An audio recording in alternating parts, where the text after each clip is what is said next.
Всем привет! Вы на канале Детский Патруль. Сегодня я буду рисовать стикеры кошмарного кэтнепа и улыбающихся тварей из игры Poppy Playtime 3.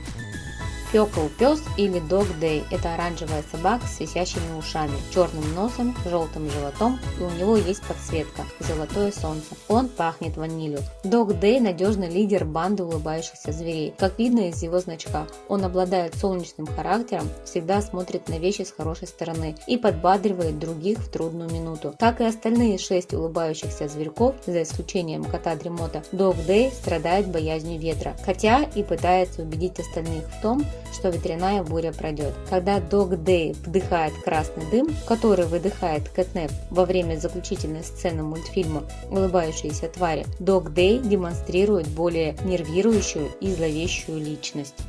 Хитророг или Крафтикорн – это единорог с белой кожей, лошадиными ушами и серебристым спиральным рогом. На ней висит подвеска в виде радужного цветка с 5 лепестками. Она пахнет жасмином.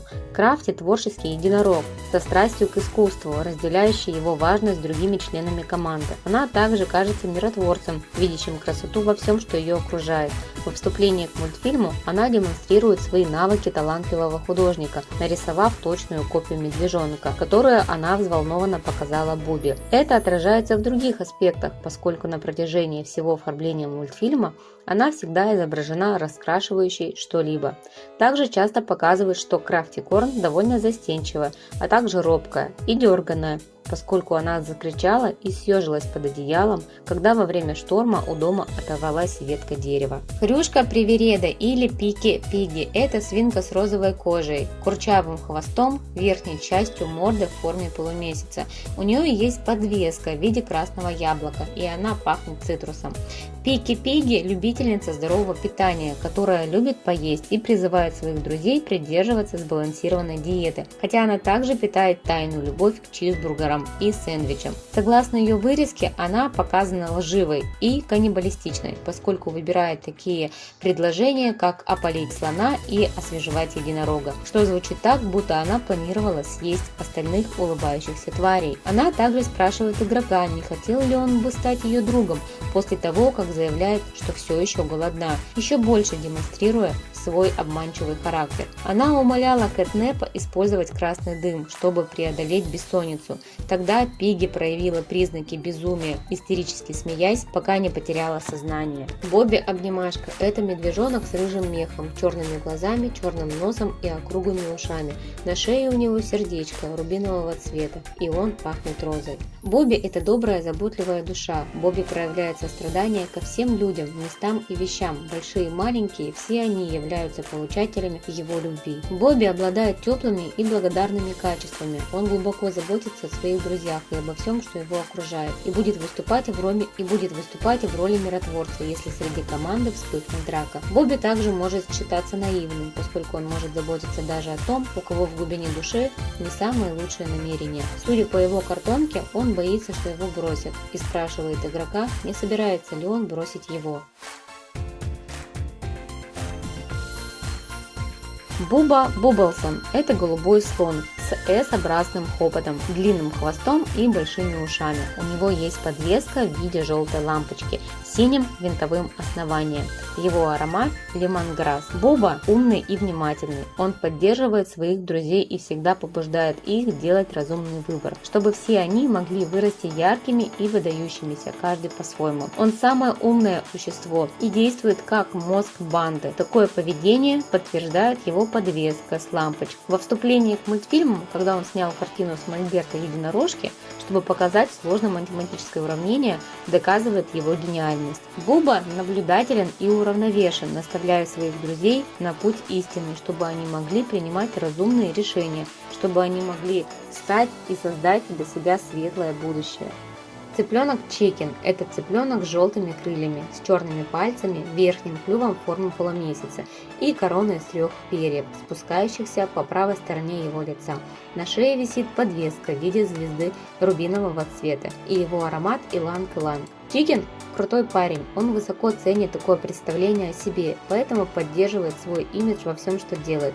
Такое поведение проявляется во вступлении к мультфильму, где он изображен занимающимся серфингом, видом спорта, который обычно считают крутым. Чикен также обладает сильным чувством решимости, поскольку он невозмутимо выйдет из любой напряженной ситуации, которая поставит его на колени. Несмотря на такое поведение, он склонен к страху, поскольку он съежился вместе с другими улыбающимися тварями во время шторма в доме Дагдея. Хоппи – попрыгун. Это зеленый кролик с черным носом и длинными ушами. Она пахнет перечной мятой, и на шее у нее висит золотая подвеска молнии. Хоппи не боится прыгать там, где могут сидеть другие. Она друг, который нужен каждому для поддержания энергии и энтузиазма. Иногда громкая или нетерпеливая. Она всегда будет прыгать рядом со своими друзьями, даже если для этого придется время от времени замедляться. Хоппи – это энергичный и полный энтузиазма кролик, который представлен ее подвеской в виде молнии. Она особенно любит спорт на открытом воздухе, в частности футбол, как показано во вступлении к мультфильму «Улыбающиеся твари», в котором она пинает футбольный мяч, находясь на вершине радуги.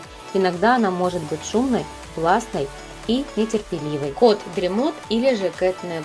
Он охраняет печально известный дом Милый дом, учреждение, в котором проводились бесчеловечные эксперименты над детьми. Изначально кот Дремот был послушным, нежным, застенчивым и очень впечатлительным. Кэтнеп очень серьезно относился к своей работе смотрителя, поскольку он всегда хотел убедиться, что дети получают надлежащий постельный режим, в котором они нуждаются. Ему нравилось наблюдать, как они крепко спят, и он мог легко позаботиться о желаниях и потребностях детей. Хотя сам кот Дремот никаких эмоций не выражает и на протяжении всей главы почти не говорит, можно сказать, что он действительно очень предан своему богу, прототипу, безукоризненно защищая все его интересы. Зверь не демонстрирует особых черт характера и большую часть времени предоставляется игроку молчаливым. Кошмарный Кэтнеп, также известный как галлюцинация Кэтнеп, имеет скелетную форму. В этом облике его черты становятся более скелетообразными. Его ноги напоминают голые кости без какой-либо плоти и шерсти. Лапы полностью скелетизированы, с удлиненными костяными пальцами. Рот сильно изменился и стал намного длиннее, превышая длину его туловища. Туловище Кэтнепа в этом облике напоминает тело стегозавра с гребнями и пластинами, украшающими его спину. Лунный амулет, который когда-то был частью Кэтнепа, также претерпел изменения и принял серебряный вид. В третьей главе, которая называется «Глубокий сон», Кэт ходит у игрока у обломков поезда и захватывает его для того, чтобы привлечь его внимание. Он засовывает игрока в уплотнитель мусора и сбрасывает.